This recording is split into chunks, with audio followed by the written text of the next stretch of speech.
Like I said, if I had a different pair of headphones, I will try to see if I can find some later. And if I feel like they're any better, I will update it on this portion of the screen. It'll pop up. Otherwise, if nothing pops up, that means I tried other headphones and they weren't any better. Unless, like I said, you're doing this, and that's annoying.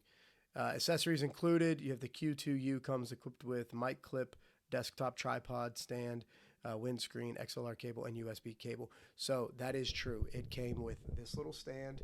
It came with this grip, and but you can hear this. So let me show you this. Even with the noise, this is a nice grip. You get a power indicator. Bam! It is running power directly through USB